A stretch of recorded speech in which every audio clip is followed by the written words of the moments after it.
Chapter 1041. Kaisar Peerless. Tentu saja, Jiang Chen bukan orang yang mengambil keuntungan dari situasi untuk keuntungan pribadi. Tapi dia terlihat seperti kuil api pembersihan. Pertama, dia adalah wajah yang tidak dikenal. Orang asing secara alami membangkitkan rasa tidak bisa dipercaya. Kedua, dia terlihat seperti pria yang sangat muda. Dia hanya tidak terlihat seperti seseorang yang bisa memenangkan semua jalan untuk menjadi penguasa arena. Mempertimbangkan usianya, ia harus menjadi keturunan dari faksi kaisar besar setidaknya untuk bersaing untuk kursi penguasa arena. Hampir tidak mungkin bagi seorang jenius muda rata-rata untuk menjadi seorang jenius. Jika dia menggunakan pengaruhnya, maka dia mungkin memiliki kesempatan untuk memperjuangkan kursi asisten arena tuan. Oleh karena itu, kepada orang-orang kuil api pembersihan, Jiang Chen tidak datang ke sini untuk bersaing dengan serius. Dia ada di sini untuk mencapai tujuan pribadi. Jiang Chen tidak repot-repot menjelaskan dirinya sendiri. Kebenaran berbicara lebih keras daripada kata-kata. Dia menamparkan 100 juta batu roh senilai deposit di atas meja. Saat ini, uang lebih persuasif daripada apapun yang bisa ia katakan. Bahkan jika dia tidak berada di sini untuk bersaing dengan serius, dia masih punya uang untuk melakukan apapun yang dia inginkan. Ditambah lagi, dia adalah pria yang bisa membayar 100 juta batu roh untuk berpartisipasi dalam kompetisi. Akankah seseorang sekaya dia benar-benar peduli kehilangan 10 juta batu roh suci bahkan jika dia kalah? Dia jelas tidak mau. Itu tidak seperti tidak ada anak muda di Pilvire City yang bisa menghasilkan 100 juta sama sekali.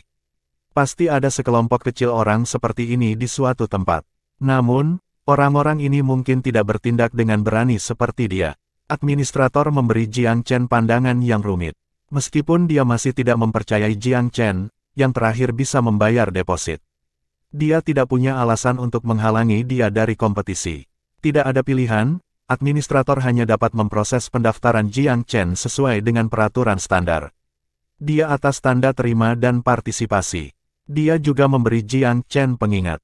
Tolong tunjukkan 6 hari kemudian untuk berpartisipasi dalam pemilihan Tuan Arena. Ingat, kamu tidak akan diterima jika kamu melewati tenggat waktu. Kami juga akan mengklaim 10% dari deposit kamu seolah-olah kamu telah kehilangan pesaing. Meskipun administrator tidak mempercayai Jiang Chen, dia tidak membiarkan perasaannya mengganggu pekerjaannya. Dia melakukan pekerjaannya dan telah memberikan nasihatnya. Tidak ada yang bisa mengatakan bahwa dia tidak bertindak secara profesional. Jiang Chen sendiri tahu bahwa administrator tidak percaya padanya. Dia tidak keberatan dan membuat pergi dengan senyum setelah menyingkirkan tanda terima dan tanda partisipasi. Dia tidak mengambil lebih dari beberapa langkah sebelum cibiran ejekan terdengar di belakangnya. Orang-orang benar-benar gila akhir-akhir ini, berpikir bahwa seorang anak yang masih basah di belakang telinganya akan mengambil bagian dalam Bounty Arena. Apakah hanya aku, atau apakah dunia berubah baru-baru ini? Petik 2. Hehe, dia masih muda. Mungkin dia tidak tahu apa yang akan dia hadapi. Petik 2. Ai, bisakah kalian berdua berhenti berbicara sebentar? Dia punya uang, dan dia bisa melakukan apapun yang dia mau dengannya. Tidak ada keraguan bahwa pendaftaran muda-mudi Jiang Chen membuat banyak orang tidak bahagia. Lagi pula, sebagian besar pendaftar berusia lanjut. Sisanya semuanya pria atau wanita parubaya. Paling tidak, mereka tidak terlihat muda. Di sisi lain, Jiang Chen paling sering memandangi sekitar usia 20-an. Tidak ada keraguan bahwa kehadirannya di area pendaftaran Bounty Arena adalah suar yang mencolok bagi orang lain. Tentu saja, ada beberapa ahli yang kuat yang telah mengirim murid atau pelayan mereka untuk mendaftar atas nama mereka. Itulah sebabnya banyak yang mengira bahwa pemuda ini hanya mendaftar atas nama tuannya atau keluarganya. Tidak perlu menyerang seseorang seperti ini. Tentu saja, reaksi ini masuk di satu telinga dan keluar untuk Jiang Chen.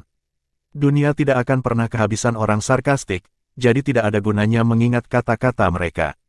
Kalau tidak, yang hidup akan mati karena amarah semata. Mungkin aku harus berpakaian lebih tua saat berikutnya aku berpartisipasi dalam acara seperti ini.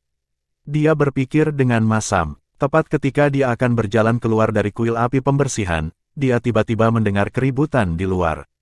Seseorang berteriak, "Oh, Tuhan, apa aku bisa melihatnya? Apakah itu Kaisar Peerless?" Petik 2. Siapa Kaisar Peerless? Ya Tuhan, betapa bodohnya kamu. Bagaimana bisa kamu tidak tahu tentang Kaisar Peerless? Petik 2. Cek tek. Kaisar Peerless adalah raja pembudidaya pengembara yang terkenal di wilayah utara. Dia juga salah satu dari sedikit pembudidaya berkeliaran yang merupakan kaisar besar tanpa faksi sendiri. Petik 2. Kaisar Peerless, dia tidak bisa berencana untuk berpartisipasi dalam Bounty Arena, kan? Dia mungkin hanya lewat saja. Kaisar Peerless adalah senior terhormat yang membuat namanya lebih dari 2000 tahun yang lalu. Tidak mungkin dia akan menemukan Bounty Arena yang layak untuk diikuti, bukan? Petik 2. Omong kosong. Kadang-kadang kaisar besar muncul di arena Bounty, oke. Petik 2. Tapi bukankah itu jarang terjadi?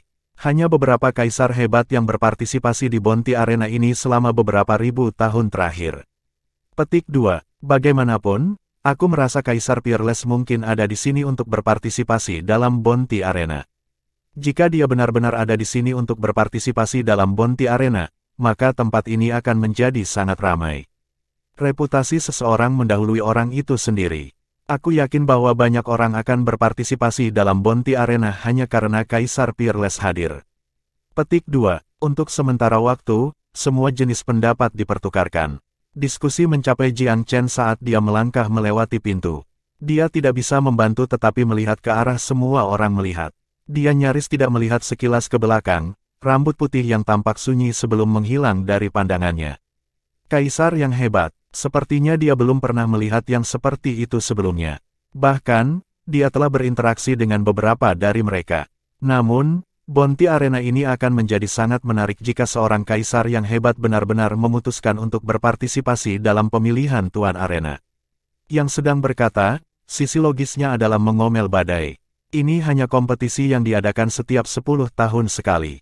Seharusnya tidak ada alasan bagi seorang kaisar besar untuk berpartisipasi sama sekali, kan? Lupakan saja, aku tidak perlu khawatir tentang partisipasi orang lain. Aku di sini untuk bertarung karena alasan aku sendiri. Jiang Chen menggelengkan kepalanya dan mendesah dalam hati. Tetap saja, dia berharap dari lubuk hatinya bahwa seorang kaisar yang hebat akan bersaing. Tidak diragukan lagi akan meningkatkan kualitas Bounty Arena ini sedikit. Seorang kaisar yang hebat pasti akan menarik banyak peserta. Itu berarti banyak hadiah bernilai tinggi akan muncul juga. Itu akan menjadi peluang untuk menghasilkan uang dan membangun reputasinya. Dia tidak bisa berhenti bertanya-tanya tentang Kaisar Peerless selama perjalanan kembali ke akomodasi. Yanyu, pernahkah kamu mendengar seseorang bernama Kaisar Peerless? Lin Yanyu agak kaget. Aku juga mendengar tentang dia hari ini, Tuan. Jika aku tidak salah, dia berpartisipasi dalam kompetisi Tuan Arena. Aku bahkan mendengar bahwa dia diundang oleh Temple of Cleansing Fire sebagai puncak dari Bounty Arena. Dia langsung diberikan slot dalam kompetisi Tuan Arena, jadi dia tidak perlu berpartisipasi dalam seleksi. Selain itu, aku mendengar bahwa dia akan menjadi hakim penting selama pemilihan Tuan Arena. Petik 2. Jiang Chen tertangkap basah. Dia belum mendengar banyak desas-desus seperti Yanyu. Faktanya, sebagian besar rumor yang didengarnya adalah obrolan ringan dan dugaan ketika dia mendaftar. Informasi Lin Yanyu sebenarnya lebih lengkap daripada miliknya. Dia bertanya dengan merenung, jadi, apakah Kaisar Peerless benar-benar berpartisipasi dalam Bounty Arena? Itu kemungkinan besar terjadi. Selain itu, ia akan berpartisipasi dalam ujian untuk memilih sisa Tuan Arena sebagai hakim penting dari kompetisi ini. Petik 2. Seperti yang kupikirkan, seorang kaisar yang hebat menikmati banyak keuntungan. Aku tahu bahwa seorang penguasa arena memenuhi syarat untuk memilih asisten, tetapi ia memiliki hak untuk memilih bahkan sesama penguasa arena. Dia memiliki kekuatan besar dalam kompetisi ini. Jiang Chen menghela nafas. Dia tidak merasa bahwa itu tidak adil. Kaisar Peerless berkultivasi ke tingkat kaisar besar meskipun menjadi seorang kultivator pengembara adalah bukti bahwa dia adalah orang yang luar biasa. Itu wajar bahwa orang seperti ini memiliki hak untuk melewati babak penyisihan dan secara langsung diberikan slot Tuan Arena. Faktanya, seorang kaisar besar tidak harus menurunkan dirinya untuk berpartisipasi dalam kompetisi kecil yang terjadi setiap 10 tahun sekali seperti ini. Kaisar Peerless telah dengan sukarela turun dari tahtanya untuk berpartisipasi dalam Bounty Arena. Tuan, aku pernah mendengar bahwa Kaisar Peerless berutang kebaikan kepada kuil api pembersihan. Mungkin dia ada di sini hari ini untuk membalas budi. Lin Yanyu tidak yakin akan keakuratan ini, jadi nadanya terdengar tidak pasti. Berapa banyak yang kamu ketahui tentang Kaisar Peerless ini, Yanyu? Aku mendengar bahwa dia belum membangun faksi Kaisar sendiri. Jiang Chen sangat ingin tahu. Biasanya, bahkan seorang Kaisar Agung yang berkeliaran akan berusaha membangun faksi mereka sendiri. Tidak ada Kaisar hebat yang ingin tetap anonim selamanya. Semakin kuat mereka, semakin mereka berharap bahwa bakat mereka akan diwarisi dan berlanjut. Oleh karena itu, pilihan untuk membangun faksi mereka sendiri, merekrut murid mereka sendiri dan meneruskan warisan mereka bahkan bukan pilihan bagi sebagian besar kaisar besar. Secara umum, ada sangat sedikit kaisar agung yang memilih untuk tidak membangun faksi mereka sendiri. Tentu saja, hasil ini bukan tidak biasa di tempat sebesar benua Divine Abyss. Beberapa dilahirkan dengan kepribadian pasif, dan beberapa tidak pernah mendapat kesempatan yang tepat untuk melakukannya. Ada juga beberapa orang yang memiliki anak sendiri dan tidak perlu membangun faksi dan merekrut murid untuk mewariskan warisan Dao bela diri mereka. Bisa jadi salah satu dari alasan ini atau lebih. Tuan, Kaisar Peerless cukup terkenal di wilayah utara dari wilayah manusia. Bahkan, banyak sekte besar cukup mewaspadai dirinya. Aku mendengar bahwa alasan dia tidak membangun faksi adalah karena dia kalah dari kaisar besar lainnya selama pertaruhan emosional. Yang kalah bertaruh bersumpah untuk tidak pernah membangun atau sekte. Petik 2. Begitukah? Jiang Chen terkejut. Pembangunan faksi kaisar yang hebat adalah masalah yang sangat penting. Ada jurang perbedaan yang sangat besar antara seorang kaisar besar dengan faksi dan seorang kaisar besar tanpa seorang kaisar. Sebuah faksi berarti banyak pendukung. Secara alami, mereka menggunakan kekuatan besar sebagai hasilnya. Secara tidak langsung, mereka juga memiliki banyak sumber daya karena mereka memiliki banyak pendukung dan banyak wilayah. Kesenjangan antara seorang kaisar besar dengan faksi dan tanpa kaisar cukup besar. Tuan, Kaisar Peerless mungkin tidak memiliki faksi sendiri, tetapi tidak banyak orang yang berani memprovokasi dia. Bagaimanapun, dia tidak akan rugi.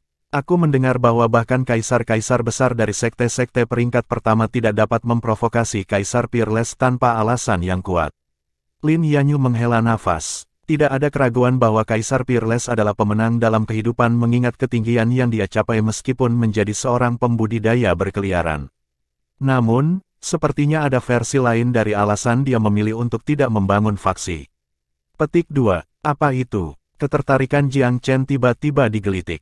Seorang kaisar agung yang juga seorang kultivator pengelana jauh lebih menarik baginya daripada mereka yang berada di fraksinya sendiri. Jiang Chen secara tidak sadar menyebut seseorang seperti Kaisar Peerless sebagai target untuk perekrutan.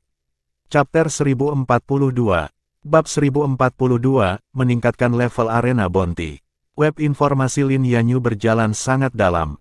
Jiang Chen tidak bisa membantu tetapi sedikit ingin tahu ketika dia mendengar bahwa ada variasi lain untuk rumor. Versi lainnya adalah sesuatu yang tidak berani dibagikan di depan umum. Rupanya, Kaisar Peerless bertaruh melawan kaisar besar terkenal lainnya karena seorang gadis. Mereka berdua jatuh cinta dengan gadis yang sama, tetapi gadis itu mencintai Kaisar Peerless. Ini sangat mengganggu Kaisar Agung yang terkenal. Dia memiliki latar belakang yang lebih baik dan sedikit lebih kuat dari Kaisar Peerless, tetapi dia tidak bisa mendapatkan kemewahan gadis itu. Karena itu, ia menantang Kaisar untuk berperang. Pemenang pertempuran akan mendapatkan hak untuk menikahi gadis itu. Sayangnya, cinta gadis itu kepada Kaisar Peerless terlalu dalam, dan menolak untuk menerima siapapun kecuali dia, terlepas dari hasil pertempuran. Dia bahkan secara terbuka mengumumkan bahwa dia hanya akan mencintai Kaisar Peerless, dan Kaisar Peerless saja. Ini membuat marah kaisar besar terkenal lainnya. Mereka melanjutkan pertempuran mereka, tetapi ketentuan taruhan telah berubah.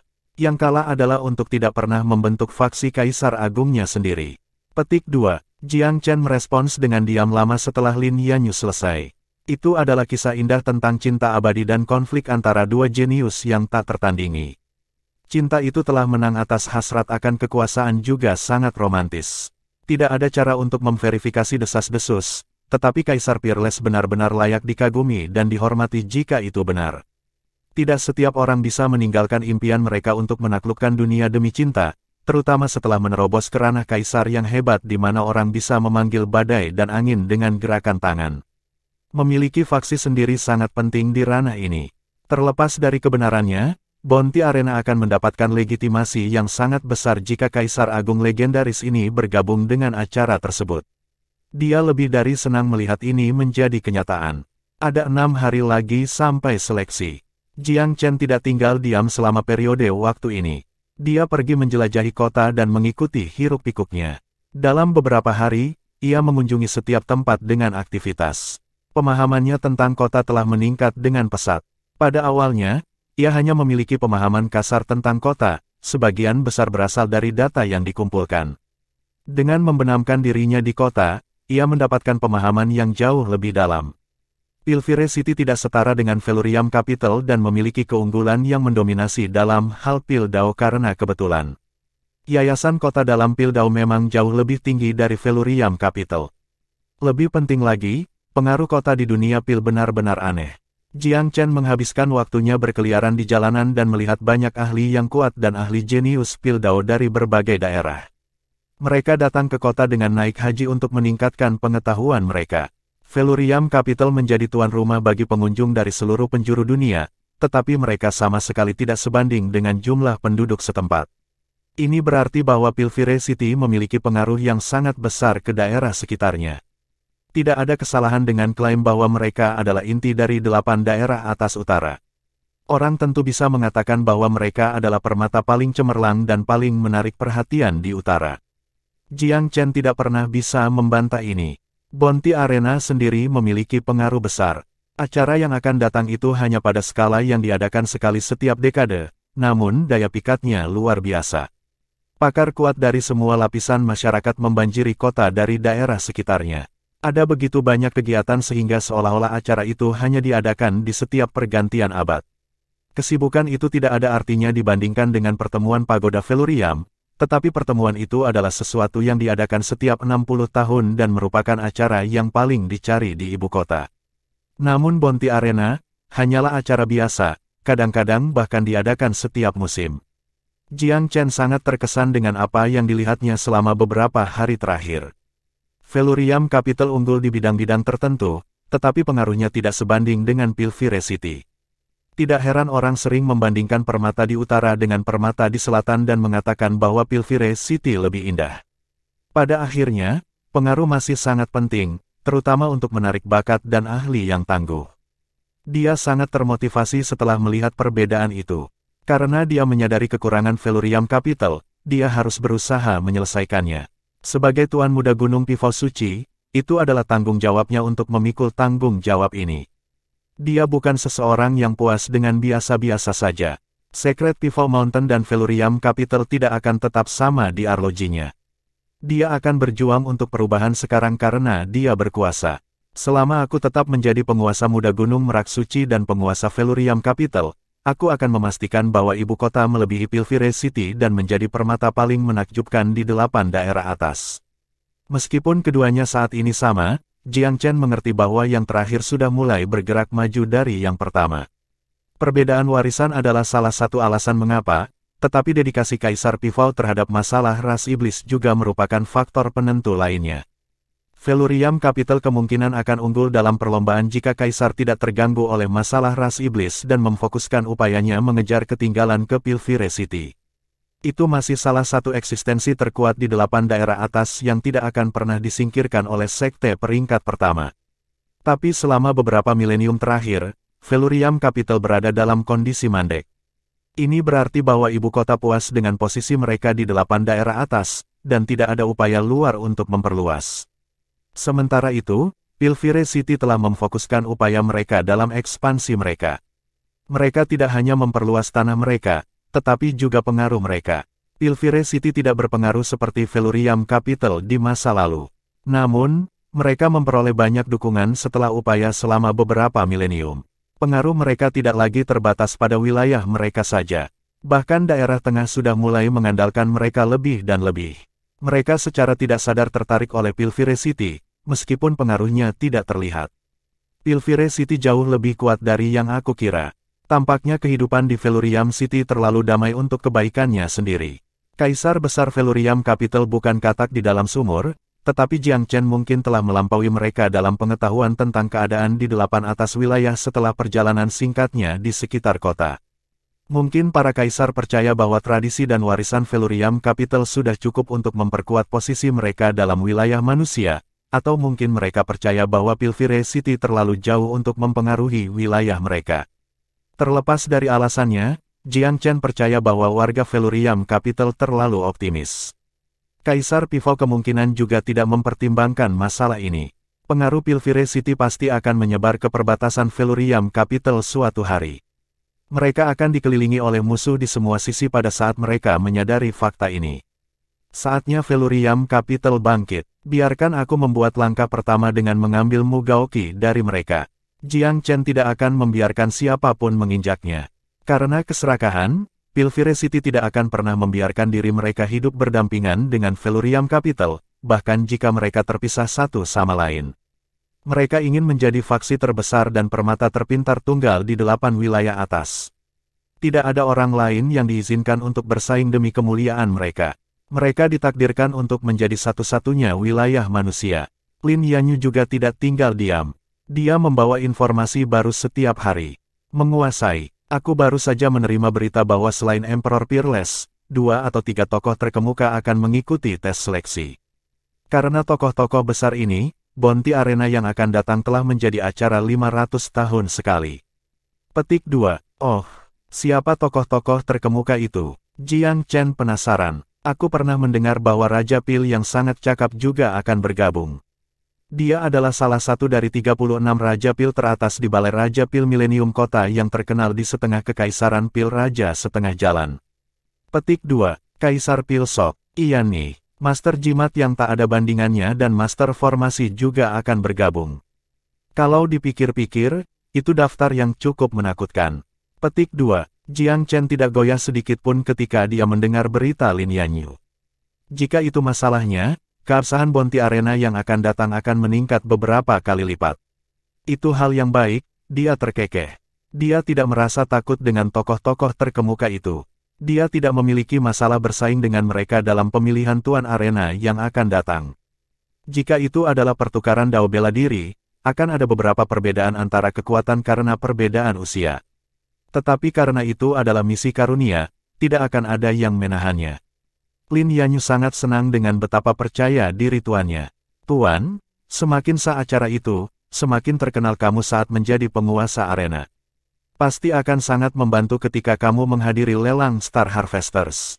Petik 2. Dia memiliki keyakinan tertinggi pada Jiang Chen. Pikiran bahwa tuannya akan gagal menjadi penguasa arena bahkan tidak pernah terlintas di benaknya. 6 hari berlalu dalam sekejap mata. Pada hari pemilihan, Jiang Chen membawa kwitansi dan medali partisipannya ke kuil api pembersih.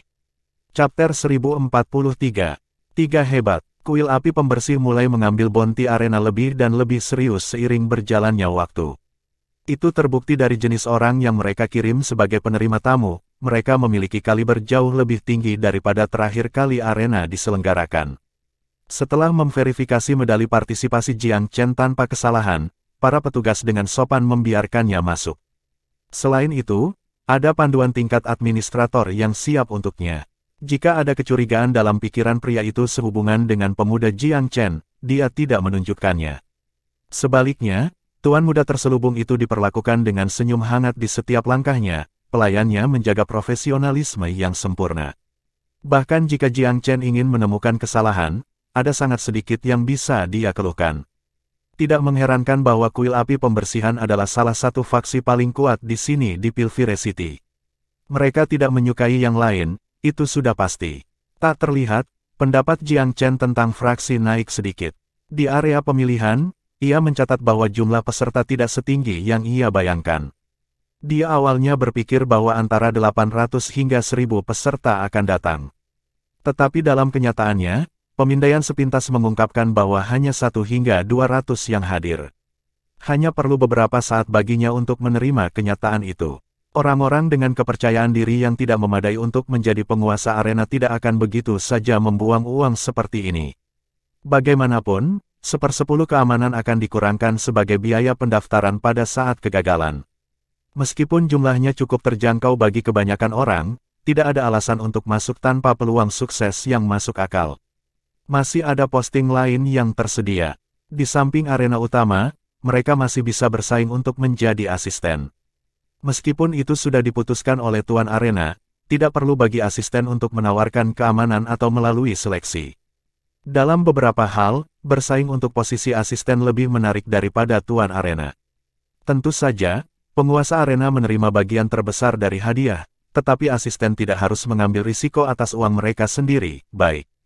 Melihat Jiang Chen masuk ke ruang tunggu datang sebagai kejutan bagi mereka yang sudah hadir. Kemudahan sesama pesaing baru jelas mengejutkan. Dia tidak punya keinginan untuk menarik perhatian pada dirinya sendiri. Dia duduk di tempat sederhana. Setelah duduk, dia mengamati sekelilingnya untuk mengetahui bahwa dia benar-benar yang termuda di antara semua orang di sini. Matanya mundur dari pandangan yang jauh ketika dia tiba-tiba menyadari bahwa seseorang yang dekat dengannya sedang mengukur dia. Memutar kepalanya, Jiang Chen menemukan wajah setengah tersenyum tepat di wajahnya. Itu milik seorang pria yang tampak lusuh di sebelah kirinya. Jiang Chen tidak bisa menahan senyum ketika melihatnya. Aneh sekali, ada orang lain di sini seperti aku. Jelas sekali bahwa lelaki lain itu telah menyamarkan penampilannya. Mata Jiang Chen yang tajam sudah cukup untuk segera mengenali bahwa penampilan orang lain adalah fasad yang jelas. Di bawah penampilan luarnya adalah seorang pemuda, kira-kira seusia. Dengan kata lain, Jiang Chen bukan satu-satunya anak muda di sini. Penemuan ini menggelitik minatnya pada orang lain. Pria itu tampak sama bersemangatnya dengan dia. Mendeteksi makna tersembunyi dalam senyum Jiang Chen, ia segera menyadari bahwa jiknya sendiri sudah habis. Sambil terkekeh, dia mengobrol. Kamu tentu sangat tumpul dan terus terang, kawan. Aku memikirkannya, lalu mengubah diri aku menjadi seorang lelaki tua kecil. Kamu, di sisi lain, telah menyamar sebagai seseorang dengan usia yang sama. Apakah kamu tidak khawatir bahwa orang tua lain di sekitar sini akan bergosip tentang kamu? Petik 2. Fakta bahwa pria muda itu mulai berbicara dengan Jiang Chen atas inisiatifnya sendiri sangat luar biasa. Dia bahkan membuat wajah dalam prosesnya. Jiang Chen tidak menentang berbicara dengan pria yang lucu. Tidak ada aturan bahwa Bounty Arena tidak akan menerima pria muda sebagai kandidat, bukan? Dia tersenyum samar. Pria yang lain tertawa. Kurasa tidak, tapi kamu mungkin tidak akan dipilih oleh orang-orang kaya yang kaya raya itu meskipun kamu memang jadi, hanya karena kamu terlalu muda. Kekhawatiran itu sama sekali tidak berdasar. Namun, Jiang Chen melihat sedikit alasan untuk khawatir. Pada akhirnya, pikirnya, selalu ada perbandingan kekuatan mentah. Bounty Arena berlangsung selama sebulan, bukan beberapa jam. Kemampuan seseorang memiliki banyak kesempatan untuk bertahan dalam ujian waktu.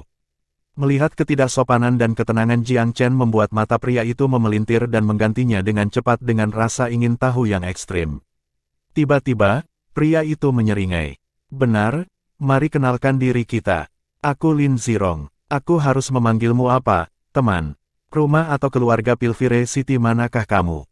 Petik 2. Sao Yuan. Jiang Chen hanya mengucapkan dua kata sederhana. Namamu Sao Yuan. Pria yang menyebut dirinya Lin Zirong bertanya. Jiang Chen mengangguk. Dia tidak hanya membuat nama grosir.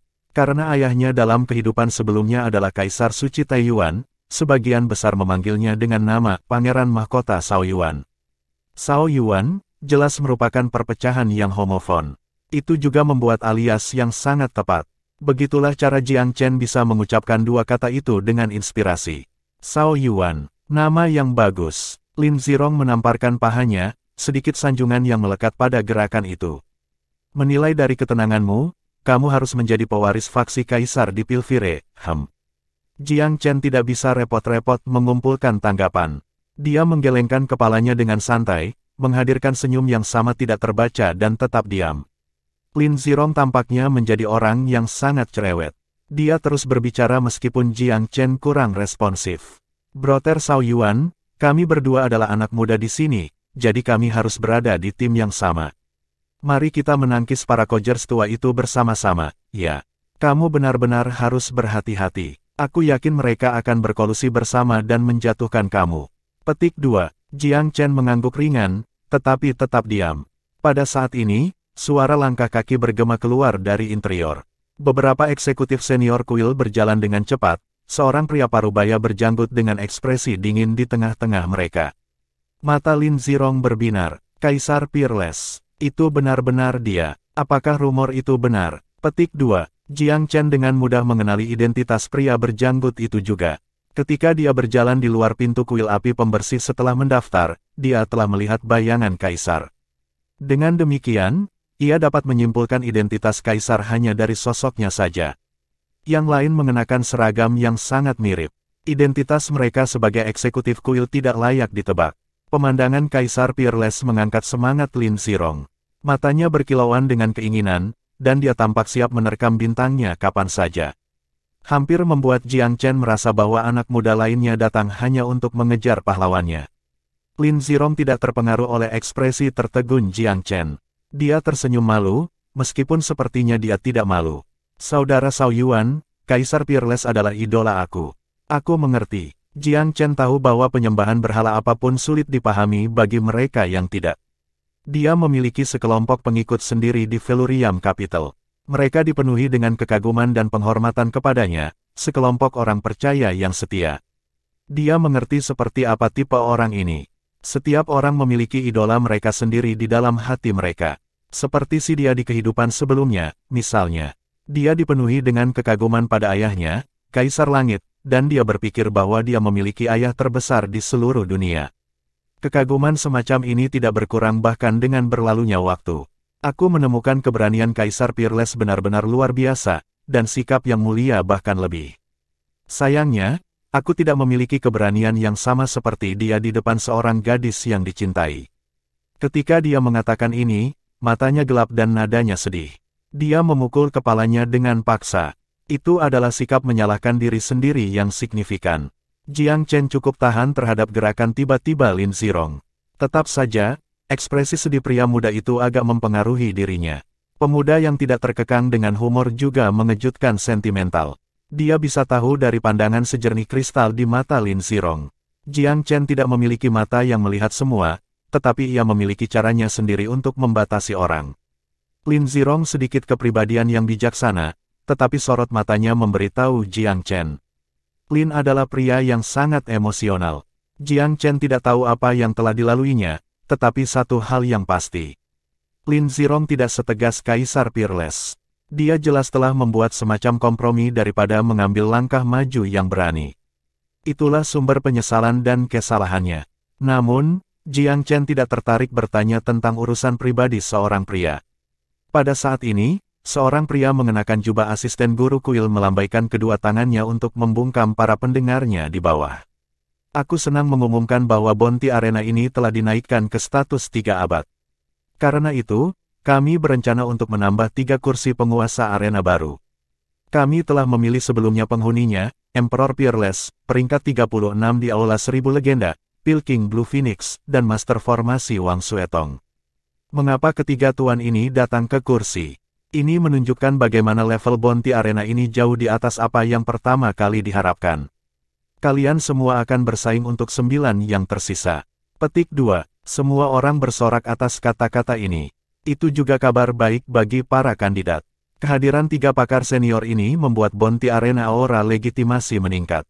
Meskipun mereka menduduki 3 tempat tuan arena, ini telah ditambahkan secara khusus untuk mereka. Jumlah asli dari posisi yang tersedia tidak berubah. Itu adalah opini dan harapan publik bahwa para senior akan mengambil 3 dari 9 kursi yang tersedia, dan memang demikian. Fakta bahwa ke-9 yang tersisa meningkatkan peluang para kandidat. Itu tidak banyak, tetapi apapun membantu. Chapter 1044. Ambisi Jiang Chen. Jiang Chen tidak terlalu tersentuh oleh berita ini karena jumlah kursi tidak terlalu berarti baginya. Tujuannya tidak berubah sejak awal. Bahkan jika hanya ada 1 kursi tuan arena tersisa, dia akan melakukan segala daya untuk mengambilnya. Karena ada 9 kursi yang tersedia, ia merasa lebih percaya diri. Dari reaksi orang banyak, asisten kepala kuil tahu bahwa pengumuman ini sepopuler yang diharapkan. Dia segera melanjutkan dorongannya. Aku harap kamu akan menunjukkan keterampilan kamu yang sebenarnya dan melakukan segala daya kamu untuk memenangkan kompetisi ini. Aku jamin kamu bahwa skala bounty arena istilah ini tidak akan mengecewakan kamu semua. Tentu saja, 9 penguasa arena yang akan bergabung dengan kami di Bounty Arena ini nantinya akan sangat kuat, karena mereka harus terlebih dahulu mendapatkan persetujuan dengan suara bulat dari juri kami. Petik 2. Jadi sepertinya Kaisar Peerless, Pilking Blue Phoenix dan Master Formasi Wang Suetong juga akan menjadi hakim dari uji coba Tuan Arena. Para kontestan tidak bisa membantu tetapi merasa sedikit gugup. Beberapa orang bahkan khawatir bahwa para hakim telah memilih Tuan Arena mereka. Apakah mereka akan meletakkan kandidat yang berbakat dan kompetitif selama uji coba karena mereka merasa terancam? Asisten guru kuil tersenyum seolah-olah dia membaca pikiran mereka. Jangan khawatir, ketiga hakim itu adalah senior yang terhormat. Mereka diundang untuk menghadiri Bounty Arena karena mereka secara resmi diakui sebagai orang-orang dengan kualitas moral yang luar biasa. Aku tidak ragu bahwa mereka dapat mewakili objektivitas dari kuil api pembersih. Karena itu, kamu tidak perlu khawatir tentang ini sama sekali. Petik 2. Lin Zirong mengangguk berulang kali sambil mengoceh dengan nada bersemangat. Tidak mungkin seseorang yang menakjubkan seperti Emperor Peerless akan pernah melakukan permainan curang. Itu adalah keberuntungan mereka untuk bisa berdiri di arena yang sama dengan Kaisar Peerless, dan mereka berani khawatir tentang dia menindas mereka melalui cara yang cermat. Bodoh sekali. Bagaimana menurutmu, Saudara Zhao Yuan? Lin Zirong tiba-tiba menatap Jiang Chen. Jiang Chen tersenyum dengan tenang. Kita bisa mengharapkan kehormatan dari senior kita. Karenanya, kita tidak boleh menghakimi mereka dengan aturan kita yang dangkal. Petik 2. Hahaha, kamu benar sekali. Memang benar bahwa aku tidak tahu apa-apa tentang Pilking Blue Phoenix atau Master Formasi Wang Suetong, tetapi aku yakin bahwa Kaisar Peerless tidak akan pernah merendahkan dirinya untuk tindakan menyedihkan seperti itu. Dengan tindakan menyedihkan, yang ia maksudkan adalah tindakan menekan lawan kuat atau lawan dengan potensi disengaja. Sejujurnya, Jiang Chen sendiri tidak berpikir bahwa mereka akan pergi sejauh ini. Kuil api pembersihan bukanlah sekelompok orang idiot. Jika sesuatu seperti ini memang terjadi, itu tidak akan pernah luput dari perhatian mereka. Apalagi, kuil memiliki kriteria seleksi sendiri. Satu-satunya alasan mereka memberikan trio hak istimewa tersebut adalah karena status tinggi trio. Oleh karena itu, ketiganya hanya akan mempersulit hidup mereka sendiri jika mereka melakukan sesuatu yang tidak adil, dan itu dengan asumsi bahwa kesombongan mereka bahkan akan membiarkan hal seperti itu terjadi sama sekali.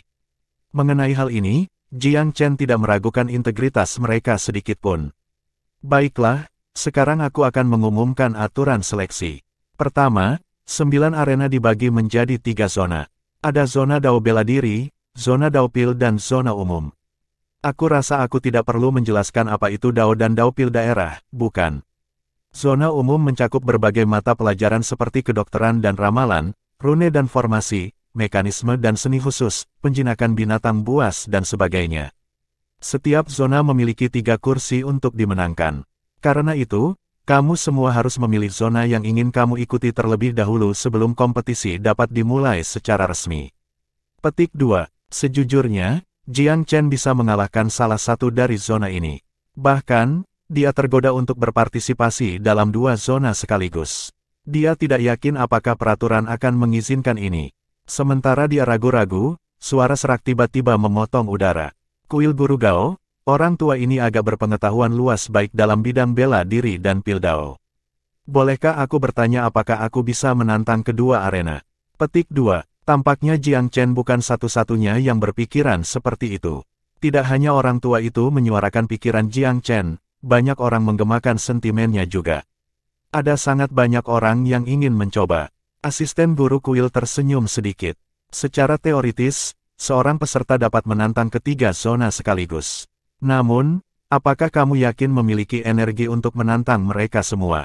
Dan apakah kamu yakin dapat tampil luar biasa di setiap zona? Jika kamu menggigit lebih dari yang bisa kamu kunyah, kamu mungkin gagal mengatasi bahkan satu zona tunggal dan kehilangan segalanya. Petik 2. Seekor burung di tangan bernilai 2 di semak-semak. Ada banyak yang memahami pepatah ini, tetapi satu hal yang tidak dimiliki dunia bela diri adalah orang-orang yang ambisius dan lapar. Asisten kuil Guru Gao, jika aturan mengizinkannya, maka pilihanku bukan urusan siapa-siapa. Jika aku gagal pada setiap zona tempat aku berpartisipasi, maka aku hanya akan menuai apa yang aku tabur. Pemilik suara serak itu sangat keras kepala. Asisten kuil Guru Gao tersenyum dengan tenang. Boleh-boleh saja, namun, jika kamu gagal untuk menang di zona manapun, deposit kamu akan dikurangi dengan jumlah zona yang sama dengan yang kamu ikuti. Misalnya, jika kamu berpartisipasi dalam 3 zona dan gagal semuanya, kamu akan kehilangan 30 juta batu roh suci di total.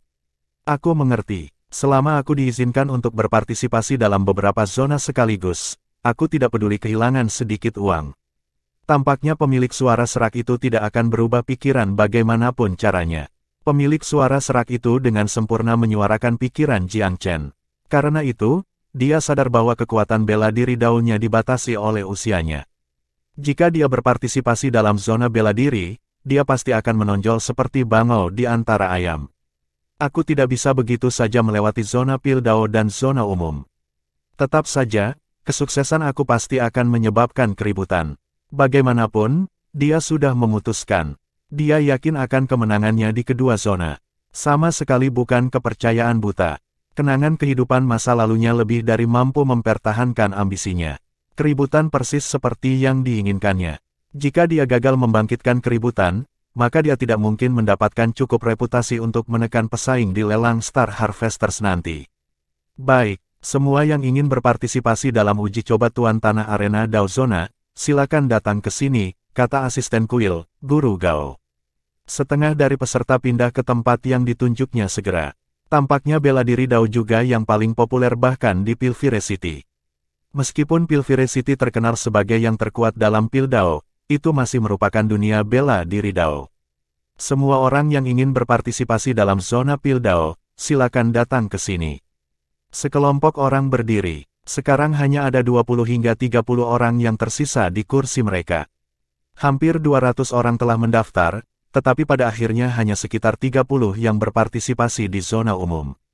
Tidak ada keraguan bahwa bela diri Dao dan Pil Dao jauh lebih populer daripada yang lain.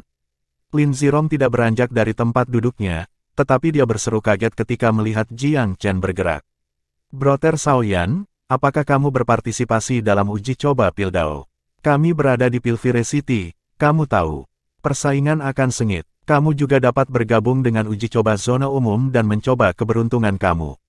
Petik 2. Aku akan berpartisipasi dalam zona umum juga. Jiang Chen tersenyum. Dia mengikuti kelompok Pil Dao peserta di koridor kanan. Untuk sesaat, Lin Zirong tidak mengerti apa yang dia maksud. Apa yang dia maksudkan ketika dia mengatakan akan berpartisipasi dalam zona umum. Kemudian kesadaran itu menyergapnya seperti sambaran petir. Dia menamparkan pahanya dan berseru. Apakah dia berencana untuk menantang kedua zona dia? Apakah dia mencoba untuk menentang semua harapan? Lin Zirong sangat terkejut. Pada awalnya, dia berpikir bahwa pemuda ini hanya datang untuk menyaksikan dan mendapatkan pengalaman, sama seperti dia. Dia tidak pernah berpikir bahwa yang lain benar-benar di sini untuk berpartisipasi. Lin Zirong sendiri adalah seorang pria dengan latar belakang yang hebat dan keterampilan yang sempurna. Namun, dia tidak berani mengatakan bahwa dia benar-benar bisa memenangkan tempat sebagai penguasa arena. Lagi pula, tidak ada pembudidaya biasa-biasa saja yang berani berpartisipasi dalam uji coba seperti ini. Bahkan jika ada, jumlahnya sedikit. Itu adalah peluang 1 dari 20 untuk berhasil mengingat jumlah peserta untuk kursi. Jelas mustahil bagi seorang kultivator tanpa bakat atau keterampilan untuk keluar sebagai pemenang sama sekali.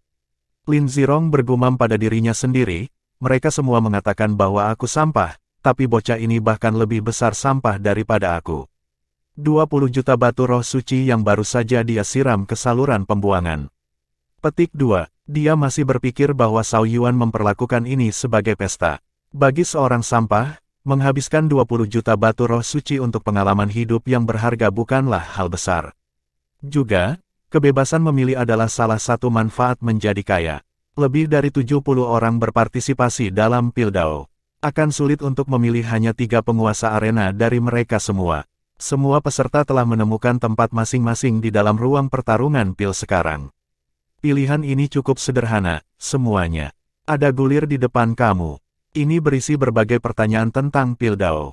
Ini adalah pertanyaan yang telah kami habiskan lebih dari puluhan ribu tahun untuk disempurnakan.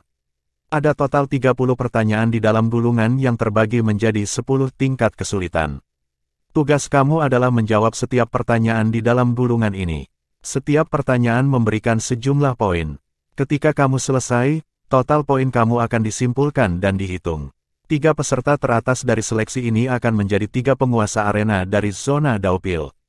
Jika kamu mencetak skor poin yang sama dengan lawan lain, maka siapapun yang maju lebih dulu akan menjadi pemenang.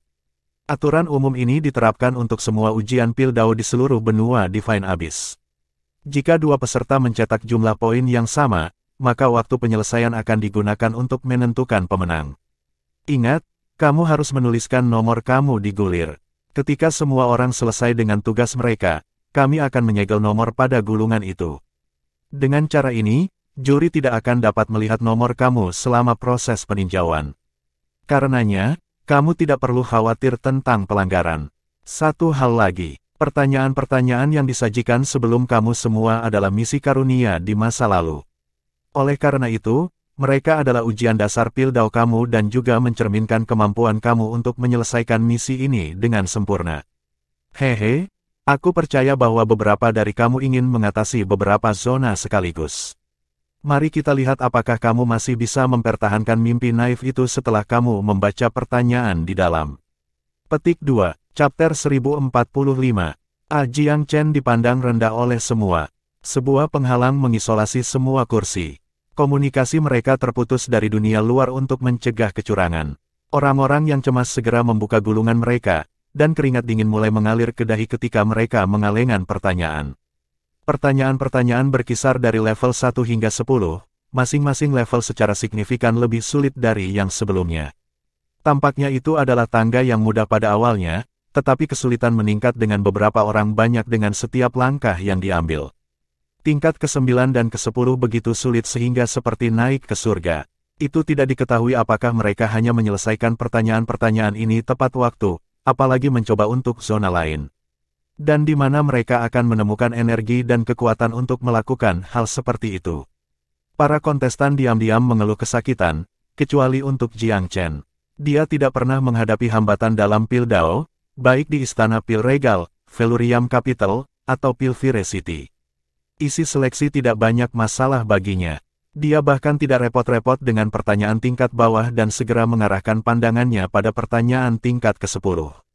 Pertanyaan-pertanyaan ini dimaksudkan untuk Raja Pil tingkat 9 atau Kaisar Pil setengah langkah. Ada 2 pertanyaan yang bahkan melampaui kesulitan itu. Bahkan seorang Kaisar Pil legendaris akan kesulitan menjawab pertanyaan-pertanyaan ini. Namun, mereka sama sekali bukan masalah bagi Jiang Chen. Jiang Chen menjawab mereka dengan santai sambil diberikan 3 hari penuh untuk menyelesaikan tes, lebih dari cukup waktu.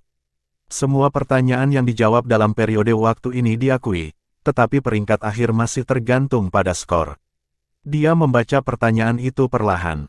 Setiap pertanyaan dipisahkan menjadi 10 level, dengan 3 pertanyaan untuk setiap level. Pertanyaannya berkisar dari yang mudah sampai yang sulit, yang berbelit-belit, dan membingungkan. Ada perbedaan yang jelas antara masing-masing level. Jiang Chen melewati pertanyaan seperti pisau panas melalui mentega.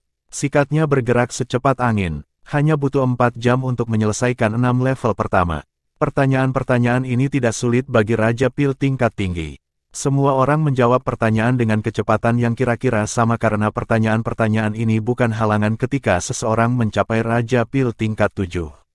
Kesulitan meningkat secara eksponensial mulai dari sini keluar. Namun demikian, ini hanya pertanyaan mendasar dalam kehidupan Jiang Chen sebelumnya. Mereka begitu mendasar sehingga itu adalah salah satu hal pertama yang dipelajari anak-anak. Dia menghabiskan mereka dalam sekejap mata. Bila itu dinaikkan lagi untuk pertanyaan tingkat ke-8, tetapi bagi Jiang Chen, sepertinya mereka naik ke tingkat 5 tahun. Dia menyelesaikannya sekaligus dan membuat pertanyaan tingkat 9 dengan cepat. Pada titik inilah dia menyadari bahwa kecepatannya terlalu cepat. Sebagian besar yang lain masih terjebak dengan pertanyaan tingkat 7. Hanya ada 2 yang baru saja mulai menjawab pertanyaan tingkat 8. Sehari bahkan belum berlalu pada saat ini. Dia tidak bisa melihat sekeliling untuk melihat pertanyaan yang tepat dari yang lain. Karena aku berusaha membangkitkan keributan besar, tidak perlu bagi aku untuk menyembunyikan kemampuan aku yang sebenarnya saat ini. Aku mungkin juga menarik semua berhenti dan pergi untuk pertunjukan mencolok karena aku ikut serta dalam seleksi. Ini bukan waktunya untuk terlalu berhati-hati. Jiang Chen menyadari bahwa ia berada di jalan yang tidak dapat kembali. Kenapa repot-repot menyembunyikan kemampuannya yang sebenarnya ketika dia harus mengungkapkannya cepat atau lambat di Bounty Arena? Jika ada, sekarang adalah waktu terbaik untuk pamer. Tidak lagi ragu-ragu, dia segera menangani pertanyaan tingkat ke-10 yang tersisa. Mereka jauh lebih berbelit-belit daripada pertanyaan sebelumnya. Mereka masih tidak sulit, tetapi butuh beberapa waktu untuk mendapatkan jawabannya secara tertulis. Dia selesai menjawab keesokan paginya dan memeriksa 2 kali untuk memastikan semuanya benar. Dia menuliskan nomor partisipannya dan menempelkan medalnya ke segel. Tidak ada yang bisa diam-diam mengganti gulungannya dengan yang lain sekarang setelah tanda pribadinya ada di sana. Para hakim mengungkapkan keterkejutan mereka ketika Jiang Chen menyerahkan gulungannya. Orang-orang dari kuil api pembersih dan Pil King Blue Phoenix memandangnya dengan aneh. Hampir seolah-olah mereka melihat monster yang tak terduga. Kamu, menyerahkan gulirmu? Pil King Blue Phoenix bertanya setelah menatap kosong pada Jiang Chen sejenak. Jiang Chen mengangguk polos. Kamu menyerahkannya lebih awal. Raja Pil itu masih agak tidak percaya. Iya nih, aku ingin mencoba untuk kategori umum juga. Mudah-mudahan masih ada cukup waktu. Jiang Chen tidak bisa diganggu untuk melakukan obrolan kosong dengan Raja Pil. Tak bisa berkata-kata, Pil King Blue Phoenix bertukar pandang dengan para hakim kuil pemadam kebakaran dan memperhatikan ekspresi tepat yang sama di wajah mereka. Mereka semua memikirkan hal yang sama. Orang muda saat ini terlalu gegabah. Apakah benar-benar layak memamerkan kekayaan kamu sedemikian rupa? Karena kamu sudah berpartisipasi dalam pemilihan, yang dapat kamu lakukan adalah memanfaatkan sepenuhnya 3 hari yang diberikan untuk menyelesaikan pertanyaan pada gulungan. Akan sangat bermanfaat bagi kamu jika kamu merenungkan pertanyaan-pertanyaan itu dengan serius. Ada apa dengan menyerahkannya di awal? Mereka jelas berpikir bahwa dia adalah pesolek sembrono yang hanya bermain-main. Bahkan saat itu, dia masih terlalu tidak tulus. Jiang Chen tidak bisa tidak peduli dengan pikiran mereka. Semuanya baik-baik saja selama tidak ada yang mencuri gulungannya. Hakim yang terhormat, bolehkah aku pergi sekarang? Jiang Chen ingin mengkonfirmasi. Pil King Blue Phoenix benar-benar terdiam. Dia melambaikan tangannya seolah melambaikan seekor lalat. Kamu boleh pergi, jawabnya dengan dingin. Dia adalah orang yang sangat keras dan keras. Dia memandang tindakan Jiang Chen sebagai penghinaan terhadap Pil Dao.